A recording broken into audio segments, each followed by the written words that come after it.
А сега дојде еден момент во кој како веќе да не е потребно ни знаење, ни како да кажем, ни совет, ни стручен совет од интелигенција.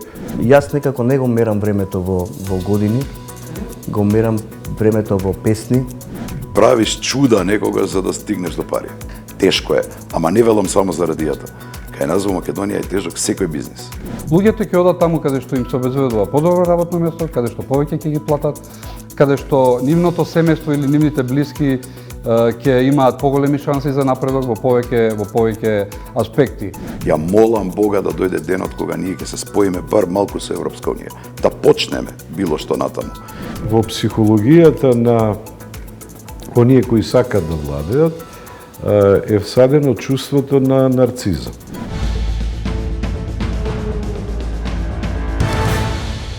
Гледате Трилинг. Честит 1 мај за оние што ги создаваат и ги менуваат критериумите за тоа што е труд, како се создава вредност, кои се новите производни сили. Ми се чини дека штрајкувањето и скарите одамна не се мерило за трудот како вредност. Има и луѓе и креатори кои со пишаниот збор се работници со својот труд. Овој пат писателите. Венко Андоновски, еден од најпознатите и најчитани автори од средната писателска генерација. Со праизведбата на неговиот драмски текст "Мачки на глава" се одбележа 8 децении драмски театар. Професорот и академик Венко Андоновски во интервју за Трилинг подсетува и за Горан Стефановски и неговото диво месо. Војните се враќаат, а тие секогаш се знак за шизофренија. Мислам дека не сме мрнале ние многу чекор напред во однос на диво месо и она за што говори диво месо, особено на планот на растурање на семејството. Знаете, се смееме понекогаш со колегите од историја на факултетот, тие велат во Турско имало најголем данок 10-ток, а сега персоналниот данок ви е многу повеќе од 10-ток, нели? Да не говориме за другите даноци што ги плаќаме. Но имало и данок во крв, велат, нели? Јас се прашувам, зар не е данок во крв растурањето на семејствата, селење на младите луѓе од Македонија и така натаму. Така што, колку и да звучи песимистички, тоа е реално. Понекогаш реализмот се израмнува со песимизам и мислам дека тоа диво месо на Горан Стефановски, кој јас се обидов да го рециклирам, да го преместам низ времето и се прашав како денес би изгледало кога тој текст би се пишувал.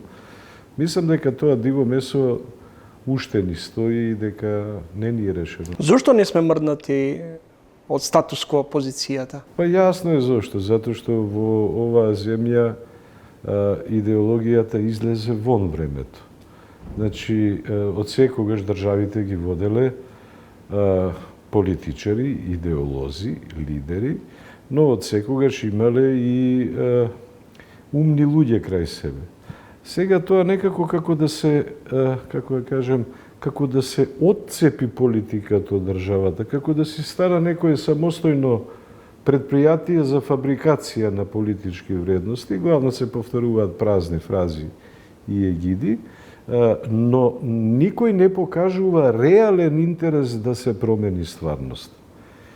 Тоа си стана едноставно како што на времето символизмот беше само целна уметност, не заинтересирана за стварноста, така сега и идеологијата се занимава, да не речем политиката, нели? Зошто е истисната таа интелектуална мисла, научна мисла? Па затоа што е критичка. Знаете, во психологијата на оние кои сакат да владеат е всадено чувството на нарцизам. И тоа не говорам јас само за сега, од секогаш било така. Меѓутоа постоеле механизми кои тој нарцизам го ставале во некои нормални рамки. Не постои владетел кој не сакал да биде фален и да се прави некаква имагологија од неговата појава и од неговата фигура, меѓутоа од секогаш имало и спротивни мислења, имало и критичка интелигенција, имало и дисиденти, а сега дојде еден момент во кој како веќе да не е потребно ни знаење, ни, како да кажем, ни совет, ни стручен совет од интелигенција. Нема потреба, се е политички диригирано од врвот и ние знаеме дека тоа доаѓа и од геополитичката ситуација.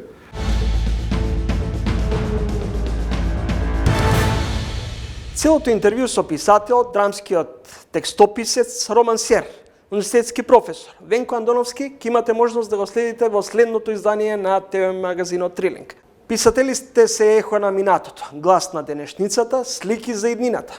Заврши сајмот на книгата. Изборот на најплоден писател е избрана токму Оливера Ќорвезировска со својот последен роман Тримари. Токму писателката Ќорвезировска неодамна беше гостинка во ТВ магазинот Трилинг. Еве сегмент од тоа интервју. Оно што е важно во нашата културна средина е што наградите што ги добиваме дека придонесуваат за видливоста. И во тоа смисла сметам дека со поголем акцент ставање на објективноста, на доследноста, на вербата во наградите, можеме да направиме придвижување квалитетните книги и да се читаат.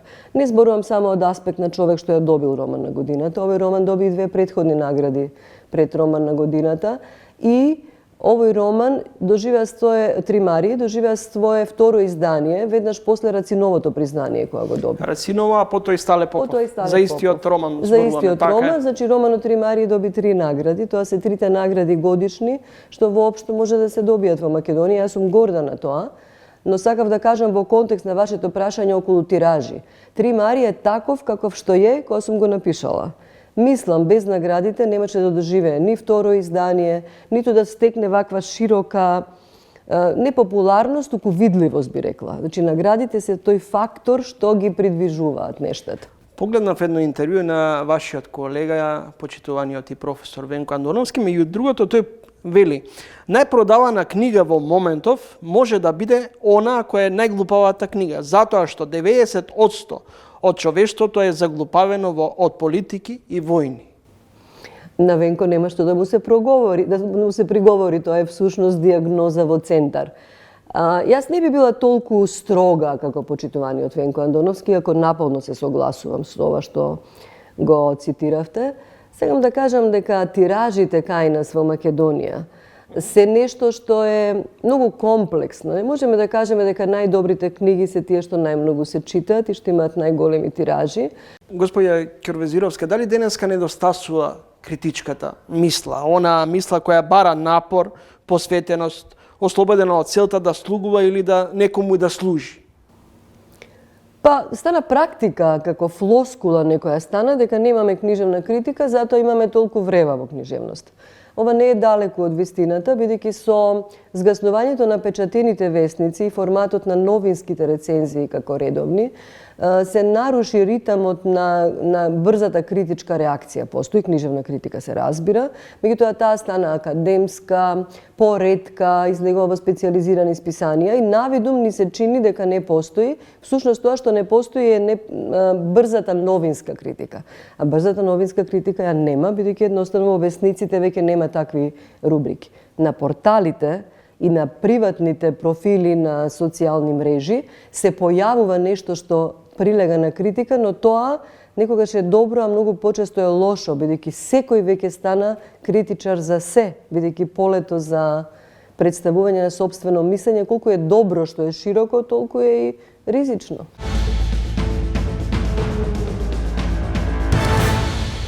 Хиперинтелигентен, паметен е, сака истражува, љубопитен е. Секогаш сум го охрабрувал тоа да биде што пољубопитен, зашто така ќе научи.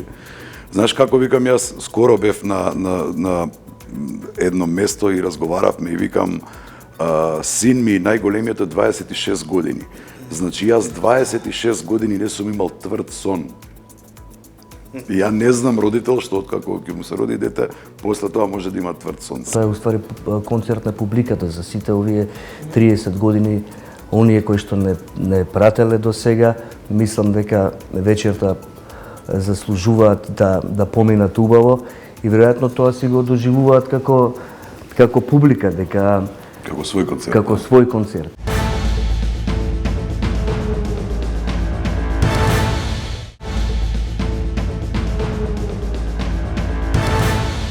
Во ово издание на Трилинг за работниците кои со својот ангажман, живот и мисла оставаат траги врз цели генерации. 20 автори споени со интересен наслов на песна Дента кога наполнив 45.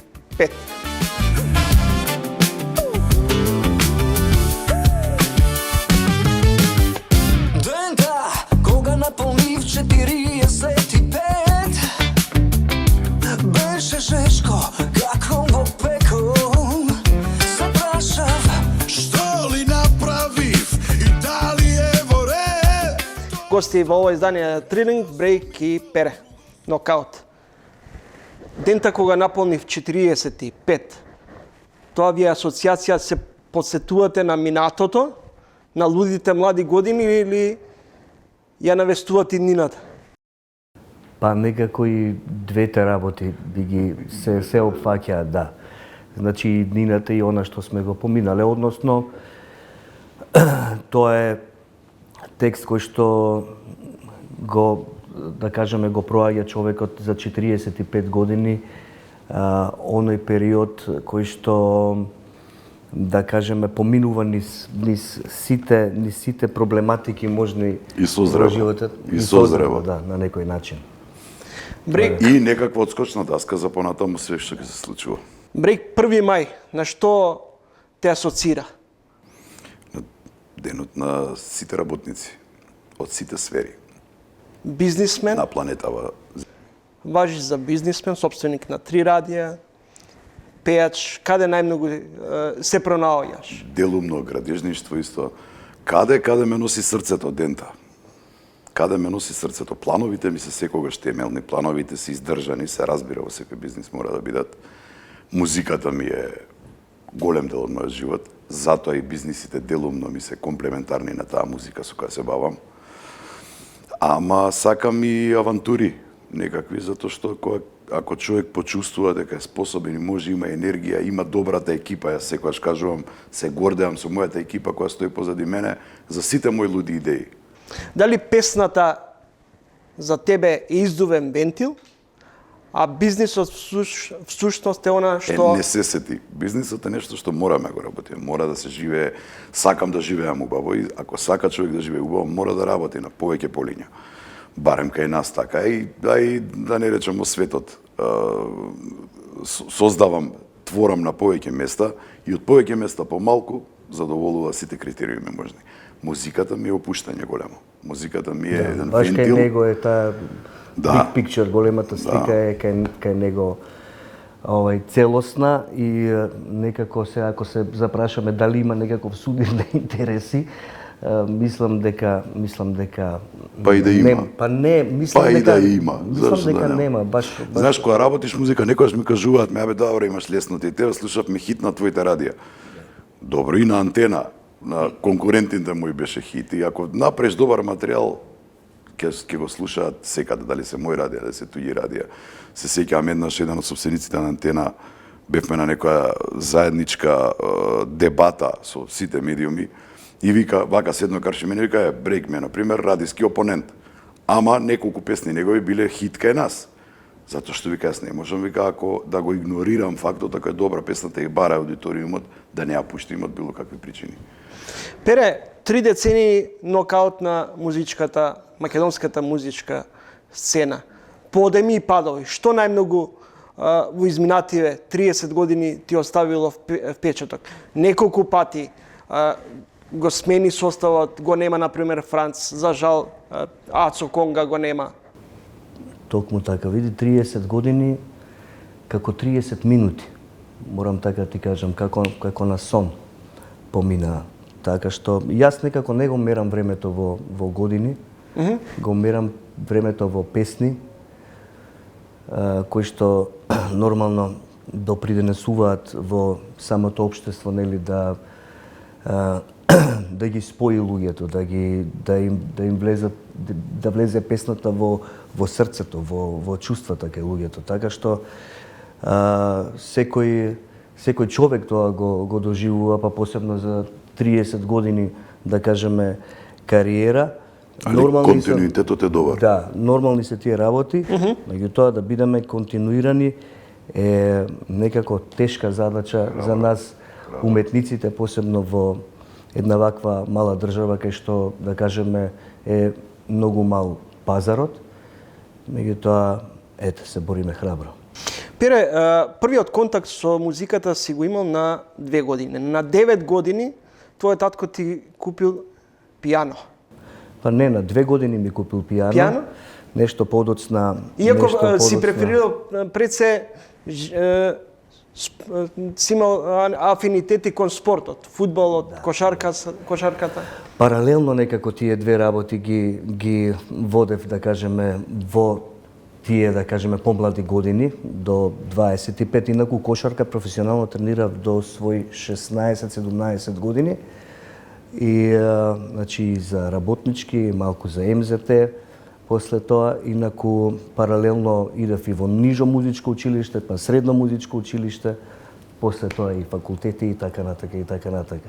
Сега предавам исто музичка продукција на Универзитетот Европа Прима во Скопје. Поздрав до сите мои студенти, до сите оние кои што и професори, мои соработници. Брик, една од милион песна полна со емоции, страст, еротски набој, дури имавме можност Каде еротскиот набој? Во спотот. Преферираш, гледам, и многу често еден период ти да бидеш инфлуенсер? Па не би рекол. Не инфлуенсер, ама да одлучив на сугестија на режисерот Огнен Шапковски, фантастичен дечко, супер се знае. На негова сугестија одлучив малку похрабар да биде овој спот. Обично старите мои спотови многу често и многу кратко, многу малку се појавував. Сега викам, окей, луѓе ми викаат дали е ова резултат на midlife crisis. И викам, ако на 50 години за кратко ќе станам 50 годишен, викам, ако е midlife crisis, тогаш стварно песната дај ми 100 ки ми даат 100, ако сум на пола живот.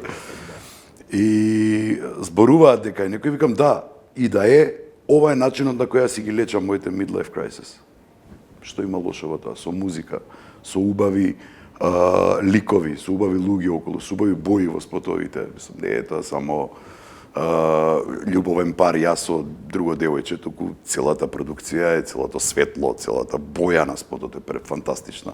Како на една во милион, така и на дента кога наполни 45. Така да. Пере, како ти го доживуваш податокот што веќе половина сала, односно половина од влезниците за концертот се распродадени? Дали е тоа носталгија? Па видете, тој не е само наш концерт на нокаут, тоа е уствари концерт на публиката за сите овие 30 години. Оние кои што не прателе до сега, мислам дека вечерта заслужуваат да поминат убаво и веројатно тоа си го доживуваат како публика, дека како свој концерт. Како свој концерт. И треба да дојдат, меѓутоа не по секоја цена се разбира. Оние кои што не сакаат, оние кои што не пратат сите овие години, мислам дека ќе си поминеме заеднички одлично таа вечер. И само помисли на тоа што се можеме. Може би е доцна, а може не. Дали крајот вака мириса, ние двајцата сме за, без трага.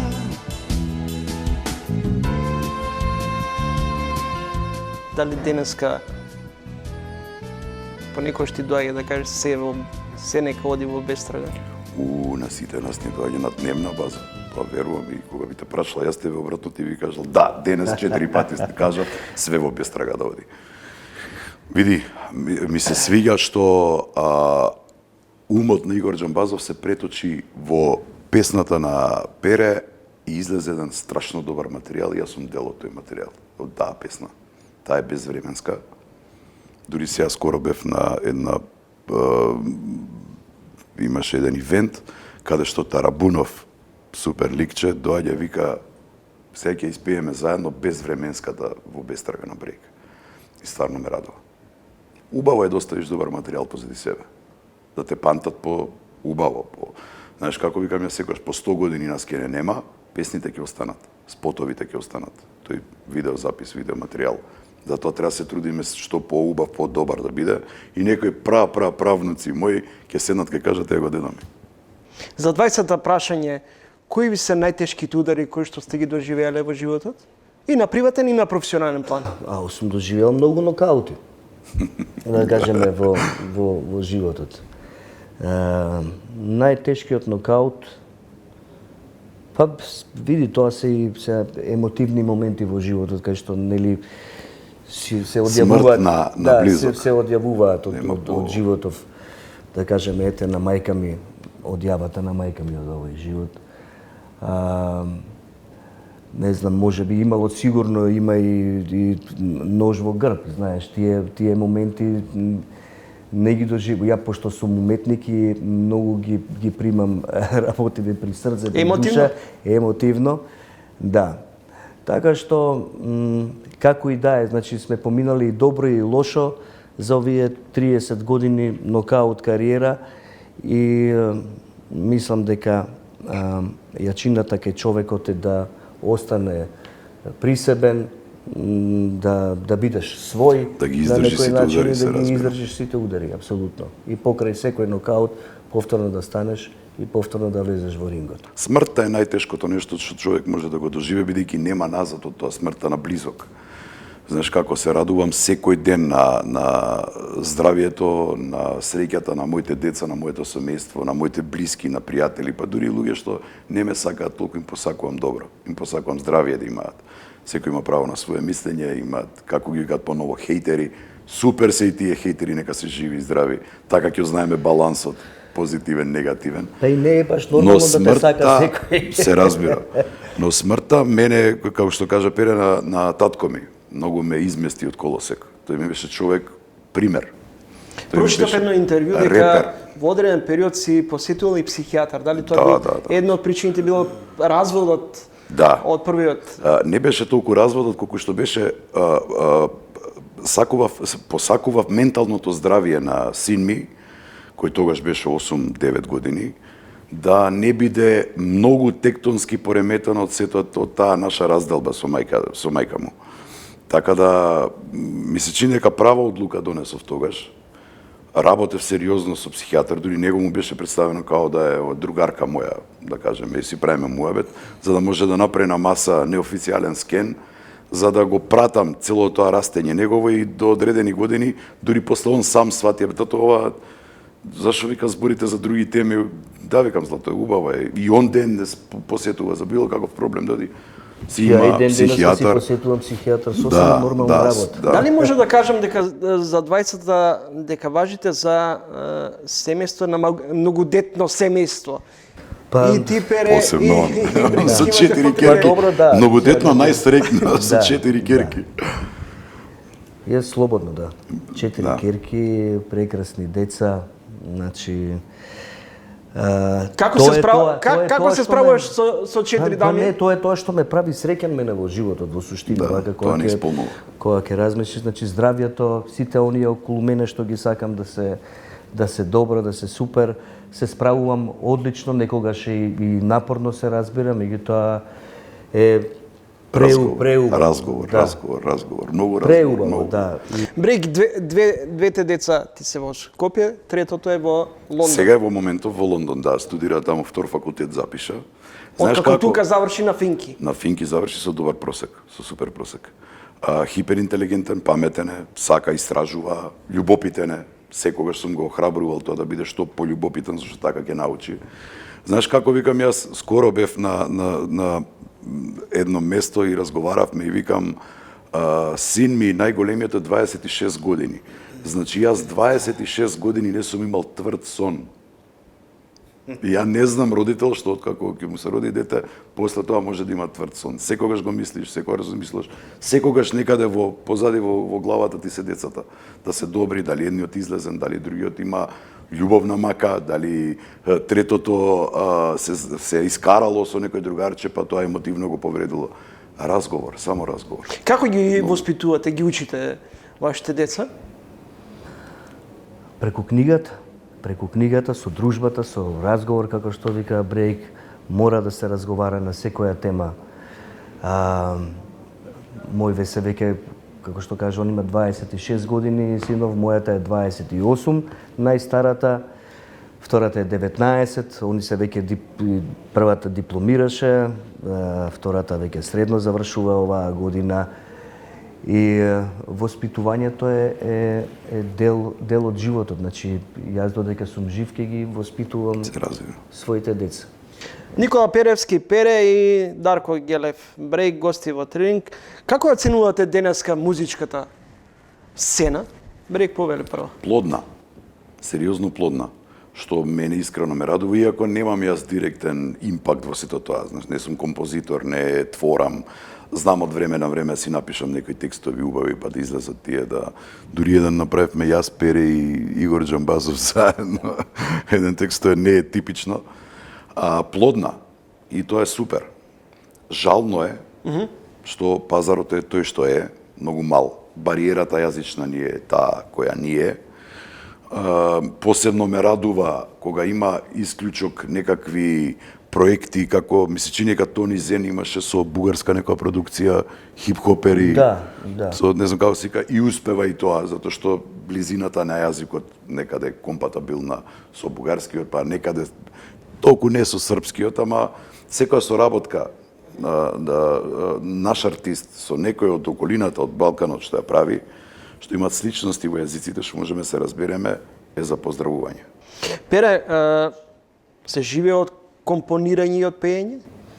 Доколку сакаш тоа да го правиш вистински, се живее. Апсолутно дека се живее. Значи, не можам да го дефинирам дефинитивно како некаков бизнис, дека се знае бизнис што е. Значи, или продаваме струја, или градиме згради. Не бе, зашто и тој музичкиот бизнис може сериозен да биде тоа. Се разбира, меѓутоа зборам од авторство, зборам од мал пазар. Мал пазар е тоа, што е многу мал пазар. Веќе го спомна тоа, така што мислам дека континуитетот е во прашање. Значи, доколку човек е континуиран во тоа што сака да го работи, во тоа што се труди секојдневно, може и да заработи. И јас морам да кажам малце аутсайдерски. Посебно ме радува што цените на македонските автори, на изведувачите се веќе поприлично рипнати. Значи, интересно е со секој ангажман, поприлично може да се вреднува трудот? Се вреднува трудот. Последниве, да кажеме, не знам, 6, 7, 8 години, што стварно ме радува. Дури некогаш, ја кога сум најмувал, знаеш, ке ми каже, и ценава, бе, толку вика земаме. Океј, ќе платиш, во тие. Значи, навистина не работам, јас не се занимавам со друга работа, јас се занимавам стрикно само со музика, значи со авторство и со изведувачки права, значи изведувач сум. Така што, земајќи во предвид тоа дека имам и 4 деца и семејство и можам да си дозволам и, да кажеме, и да отидам и на одмор, и да одморам малку, значи... Веќе се сменети работите, на позитивно се тоа значи дека може да се живее. Со Нокаут има 4 студиски и 2 албуми во живо, но тоа е само дел од богатиот музички опус на Перевски. Доволно е да се спомене дека сте автор на 100 песни, од кои најголем дел може да се наречат антологиски. Па драго ми е. Ова заслужува и аплауз, ова заслужува и аплауз. Драго ми е доколку сметате дека е тоа така. Нормално се должи на многу труд, на многу работа, многу соработки со други изведувачи од естрадата, од нашава сцена. Така што, навистина, значи тука и сум работел и за Тоше Проевски, за Каролина Гочева, за Брейк, за Тијана Дапчевич, значи за многу изведувачи, посебно Нокаут, тука секогаш го ставам, се разбира, исто во прв план. Не сум застанал со тоа, така што... Брейк, собственик на 3 радиостаници. Колку денеска медиумите... Главен кормилар. Трниот собственик е главен кормилар. Секој од тие радија си имаат фантастични тимови, има луѓе од која буквално зависам затоа што бизнисот без нив нема да биде таков каков што е, фала му на Бога е добар. И прашањето ако ти беше колку денес радијата се монетизираат, сега ќе ти кажам што е интересно. Со широки раце ги пречекавме новите медиуми, новите платформи, што се окей, се прогрес некаков. Се прилагодивте Како не? на новите трендови? Како не, ние од ден број еден, самите медиуми си имаат своји платформи, си имаат социјални мрежи своји, значи се дел од целата таа приказна. Ми се допаѓа што пред многу години бев гостин на Радио Франс Интернационал. Имавме некоја заедничка соработка со Сити Радио тогашно.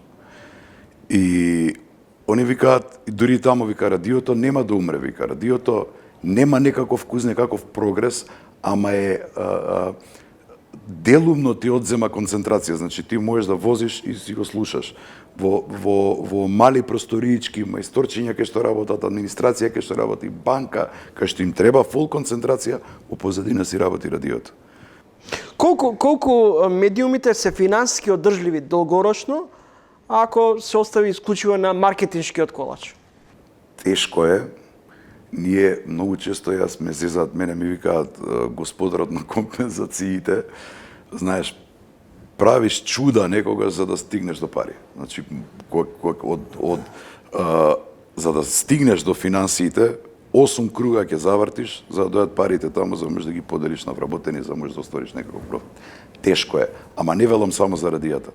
Кај нас во Македонија е тежок секој бизнис. Затоа што, пак се враќаме нистото, мал пазар, недоволно моќен. Ја молам Бога да дојде денот кога ние ќе се споиме бар малку со Европска унија, да почнеме било што натаму. Автоматски пазарот сериозно се зголемува, автоматски куповната моќ, значи кога ќе влезат средства сега, ако ние од буџетот трошиме пари за патишта, за улици, за дупки, поправки, тогаш големите батковци од Европа ќе ни помогнат за истите тие пари од буџет да не ги трошиме за тоа, туку за малку покреативни работи, малку по да го подобриме животот на граѓаните. Сега куповната моќ многу мала, наша. Пере, одржавте и концерти во Хераклеја. Речи си, сите концерти на Нокаут биле во преполна сала. Да, или место било. Значи, или преполно место, значи, во однос на тоа кај настапуваме, затоа што на вистина не знам простор, може би еве во Стоби не сме настапиле, ама антички театар Охрид, да кажеме Хераклеја, знаеш, на такви некои места кога ќе направи човек Вие на Саем немавте едно време своевремено да 2011 беше на Саем. Дали е точно дека еден период Сакам да кажам и на такви места кога ќе видиш на отворено, кога ќе го видиш, тоа импозантно, значи изгледа тоа од самата сцена. Пере, во еден период живееше, мислам, и во Барселона. Да. Не се пронајде таму, па се врати таму? 4 години. Не, таму студирав, таму завршив на реномираната SAE Академија, тоа е еден австралиски бренд, завршив електронска музика и музичка продукција воедно. И од кога ги заврши студиите, тогаш и тој период баш ме фати короната и затоа се затвараа вратите се затвараше се во Барселона, така што се насетуваше тоа и подобро Ама да се дома си вратам е дома. кај децава тука, дома, и фамилијата и така што после излезе и друго дете и така и животот си тера понатаму. На 9 мај. Ама и додека бев во Барселона, сакам да кажам, Нокаут не сум го оставил никогаш, да кажеме, на цедило. Секогаш сум зимал авион, сум настапувал и сум се враќал во Барселона назад и затоа сега сега ово поубаво ќе беше да бевме дел од многу голем пазар и да викаше со мојот авион отидов, настапував и се вратив, ама што е? На крајот на 9 мај, со која песна ќе го отворите концертот? Тоа нека каже главниот маестро. Тоа не или ќе изнанади. Да, и сакал да биде изненадување за публиката и за сите оние кои што ќе не посетат таа вечер. Благодарам за издвоеното време и за гостувањето на овој празничен ден. Ти Благодариме на поканата. Едните опишале, па ти се подпишале. Другите поништиле, па после те уништиле. Трети ти верувале, па после претерувале.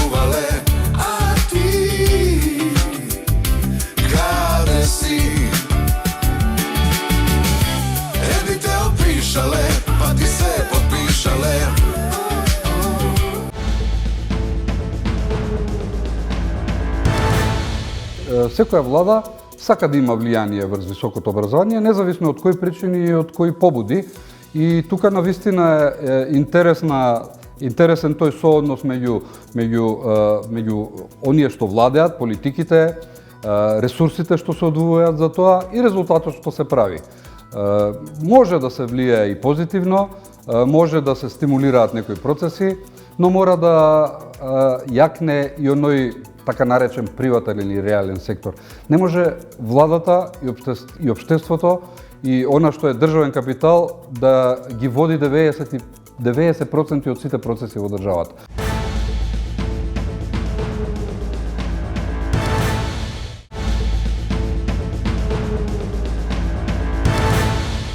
Килаво образование, неписмена младина. Ова накратко може да биде најавата за вечерашниот соговорник, професор доктор Петар Атанасов. Добре дојдовте во емисијата.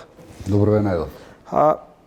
Има алармантни податоци дека расте неписменоста кај младите.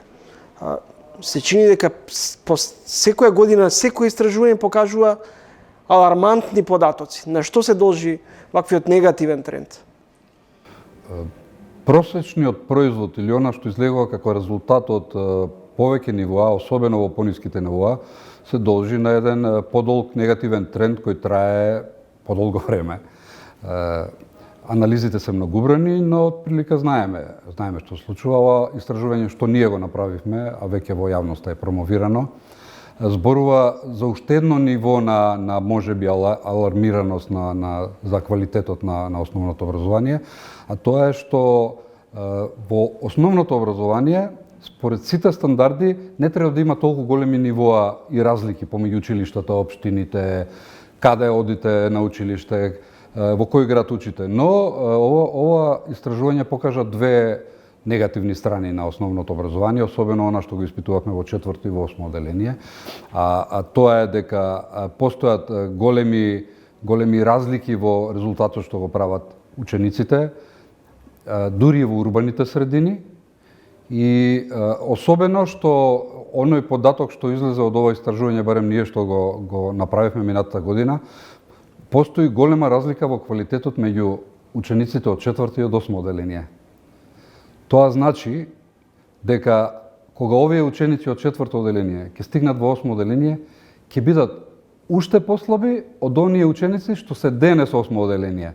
Чи тој надолен тренд, тој гап или тој јас и понатаму ќе се продлабочува, ова го покаже и ова истражување, но и сите други истражувања мислам дека не бегаат од таа тема, особено овие порелевантните меѓународните тестирања кои се прецизни, кои точно одредуваат дека ние имаме слаб систем на образование кој прави просечен производ и онаа реченица што остана од пред неколку години од анализите на ОЕЦД после една PISA тестирање, дека во голем број или во голем процент нашите ученици се функционално неписмени.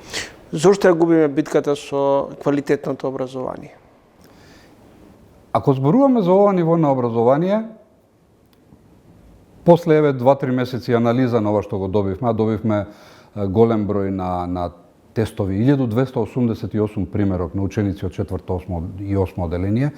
Мојот длабоко убедување, гледајќи ги многу пати овие бројки, споредувајќи, дека квалитетот на образование, квалитетот на образованието, барем во основното училиште, или одговорноста за паѓање на квалитетот во основното училиште се наоѓа во училиштето. Во таа микросредина, во тој микроконтекст. Зашто ова го тврдам? До наставниците, до училиштето. Имаме од десетина училишта кои ни беа примерок во истражувањето, богами едно училиште добро помина. Не најдобро, не највисоки резултати, се уште тоа генерално е просечно све, но од десетина училишта, едно училиште во една Скопска урбана општина направи добар резултат. Што значи? Дека во тоа училиште некој добро си ја работи својата работа. Напротив, во некои училишта од истата или од друга општина, што ни беа примерок во истражувањето, покажуваат дека во тие училишта, во тие микросредини, во тој микроконтекст, некој не си работи добро својата работа. Тоа е значи сложено прашање, сложен процес, каде што некаде може да се постигне квалитет или некој се труди, напротив, веројатно во многу училишта тој квалитет не се достигнува. Податоците на Државниот завод за статистика во однос на намалувањето на бројот на основци во училиштата во земјава бележи во континуитет пат. Се помалку се запишуваат основци, а дали тоа аналогно говори дека и квалитетот опаѓа? Па секоја генерација си носи своји плусови или минуси. Се случуваат два процеса. Првиот процес е на некоја, не знам, општествена селекција каде што имаме иселување, brain drain и така натаму, но втората е дека колку што ви опаѓа процесот генерално и просекот на резултатите во образованието, секоја народна генерација е се послаба и послаба. Особено таму каде што не се работи доволно. Тоа е нешто што не може на краток рок да се превенира или да се спречи. Кога денес би започнале многу од училиштата да си работат својата работа, ние барем после еден циклус ќе може да кажеме дека нешто е мрднато, нешто подобро се случува. А доколку остане истото, не е добро. Во разговор, ние скоро месец дена бевме на терен, јас и мојот тим, и разговаравме со многу наставници. Она што е перцепција на наставниците, нормално и тие се дел од тој наставен процес, дека се послаба е мотивацијата кај децата. Дека се помалку се вложува во домашните задачи или се помалку децата се трудат да достигнат некаков квалитет.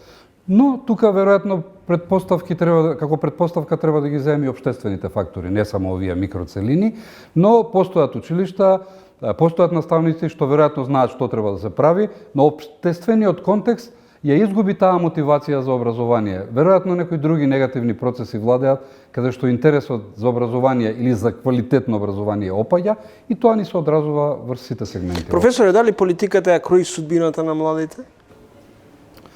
Па право пропорционално по некоја логика во одреден степен да. Но има и многу други прашања кои треба да ги одговориме зашто е тоа така. Веројатно институциите треба да ги поттигнат младите. Во еден период јас во мојата кариера се најдов во собрание каде се формираат тие клубови на млади пратеници кои ветуваа или можеа да ги отворат тие процеси. Ако се однесува за секторот вработување, веројатно да, се помалку има шанса некој млад човек со добро образование да најде добро работно место и позитивно да ја започне својата кариера. Во таа смисла младите повеќе размислуваат за кариера надвор него овде, особено оние што се поквалитетни. Сега ако ги споредиме тие законски решенија со ова практично што се случува или од она што го имаме во општеството, веројатно во тие паралели некаде и ќе најдеме зошто младите не постигнуваат добар резултат. Но, велам но, секогаш додавам дека денес младите имаат можеби многу поголема шанса, можеби многу поголеми услови и начини да напредуваат, да учат. Ние сме учеле некои од нашите генерации каде што постоја само некои книги кои беа по 5 пати прочитани. Денеска они имаат пристап до сите знаења на светот. Како тоа да го реализираат? Кој треба таа мотивација да им ја поттикне и зошто они не прават многу повеќе за да си ја најдат и својата кариера, и својата судбина и да направат нешто од својот живот, да бидат едноставно задоволни граѓани кои си ја работат својата работа. Можеби ни треба уште простор и време да достигнеме некои работи во тој аспект, но не можеме да обминеме само политиката, особено ако кажеме еден апсурден податок дека политичките партии се расадник на млади луѓе кои ги продолжуваат идеологиите и начинот на владење на нивните постари колеги во нивните политички партии. Тоа е еден процес кој навистина е апсурден, но политичките партии се преполни со млади луѓе. Можете да прашате и некој од нив зошто тоа младите немаат или не добиваат доволно од државата и општеството. Високото образование од секогаш имало клучна улога во општествениот и економскиот развој на земјата.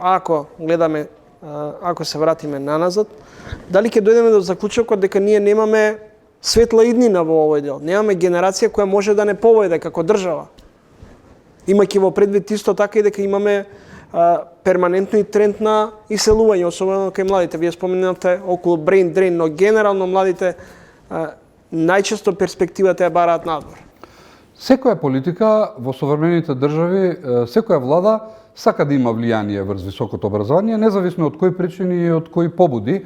И тука навистина е интересен тој сооднос меѓу оние што владеат, политиките, ресурсите што се одвојуваат за тоа и резултатот што се прави. Може да се влијае и позитивно, може да се стимулираат некои процеси, но мора да јакне и оној така наречен приватен или реален сектор. Не може владата и општеството и она што е државен капитал да ги води 90% од сите процеси во државата. Се разбира, тука мислам и на бизнисот со кој има одреден сооднос политиката и приватниот бизнис. Тука и високото образование, но може да биде во одредени периоди, имаме примери каде што образованието повлекло нанапред. Особено во оние држави, може да ви посочам неколку примери, на неколку држави од источниот блок, кои за кратко време, од 10-20 години транзиција, успеа да го подобрат образованието, да вложат во истражување и развој, но и да направат добра економска платформа за да го подобрат живеењето. Па видете една Чешка што направи, видете една Полска. Словенија, да не ја спомнувам, тоа ни е најсвеж пример. Значи има многу сегменти каде што може високото образование, особено истражувањето и развојот, но и севкупно економскиот напредок може да влие и врз подобри стартни позиции и на бизнисот, и на образованието, и на науката, но тоа е веќе малце посложено и ни треба повеќе време. Пред неколку години се фалевме дека имаме ефтина работна сила, па така ги привлекувавме и странските инвестиции. За денес да се доведеме дека на пазарот на труд ни недостига квалификуван кадар. Што правиме? Дали ние всушност создаваме млади професионалци за надвор, а при тоа да не направиме обиди да ги задржиме. Тука ги вклучувам и компаниите кои веројатно треба да препознаат квалитет. Да, веројатно некои одговорите се кријат и во вашето прашање, но треба да се изнайде или да се обезбеди простор како да се создаде квалитетна работна сила која не можете ефтино да ја купите. Се согласувам дека предолго траеше периодот каде што нудевме ефтина работна сила за странски инвестиции. Сега одеднаш нема работна сила и се соочуваме со ист проблем како и неколку држави од регионот и пошироко, каде што недостасува работна сила за обични процеси во бизнисот, во предпријатијата и така натаму. Балансот меѓу понудата и побарувачката не е моја специјалност, но може ги читаме тие анализи. Она што се бара се продава, она што се нуди е можеби поевтино од тоа што треба да се плати поскапо и поквалитетно, но тие процеси се отворени и мислам дека веќе и границите не се тука причина или не се бариера. Луѓето ќе одат таму каде што им се обезбедува подобро работно место, каде што повеќе ќе ги платат, каде што нивното семејство или нивните блиски ќе имаат поголеми шанси за напредок во повеќе аспекти. Но ќе мора и приватниот сектор тука малце похрабро, мислам, еве ја како социолог можам тоа да го кажам, во контекст на она што пред малку го зборев. Знаете, во истражување и развој во една Словенија 2/3 од инвестициите доаѓаат од приватниот сектор. Не се обезбедува само од државата. Доколку работи реалната економија или економијата која расте и бара нови инженери, менаџери, сигурно ќе расте и нивната плата или она што го примаат како надокнада, доколку се отвараат нови инвестиции каде што ќе има потреба од работни места. Веројатно менаџерите нема да бидат ефтина работна сила, но и севкупно ние во овој момент навистина е апсурдно дека се жалат предпријатијата дека не може да најдат доволно или ниту квантитативен, ниту квалитативна работна сила. Но тоа и пазарот ги регулира тие односи. Не може само државата да ги регулира, но ситуацијата во која се најдовме после еден краток период навистина е апсурдна. Во наредниот период ќе се носи законот за високо образование. Лавина на реакции имаше изминатиот период и од вашата фела, стручната, имаше отворена дебата со ректорите.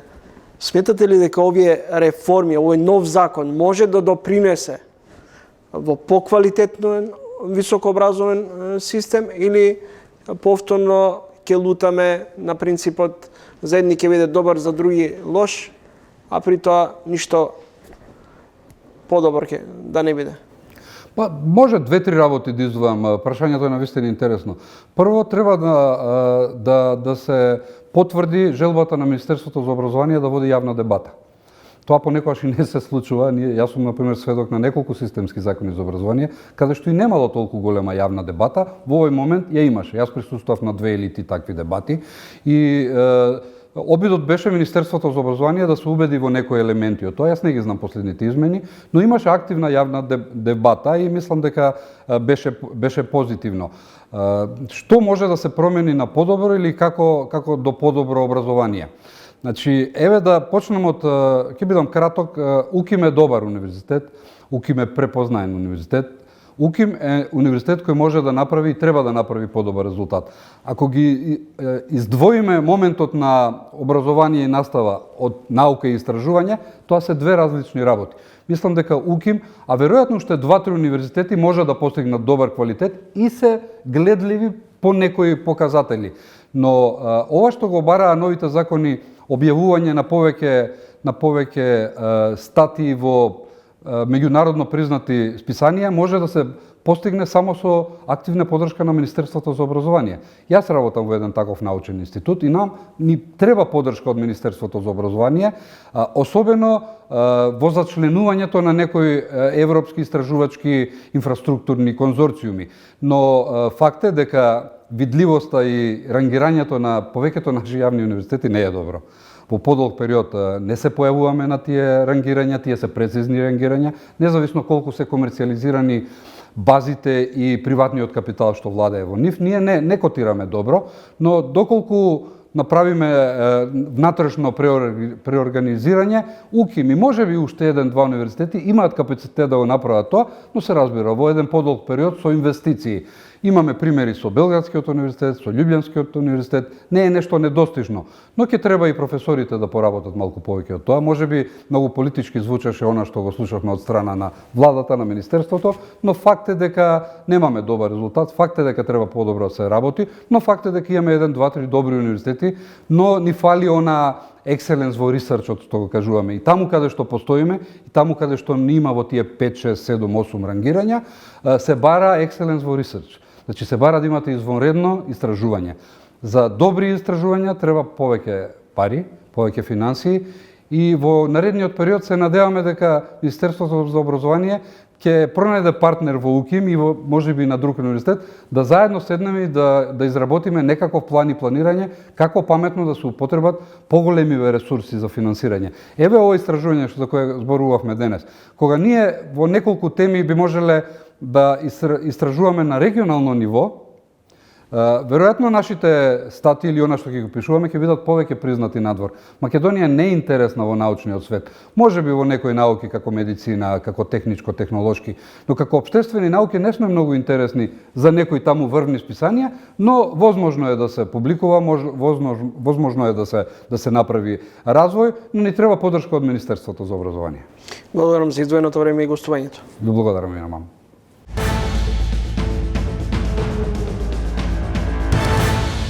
На крајот од ова ТВ издание, уште еднашка честит празник и убав продолжен викенд. Довидување до идниот петок во исто време.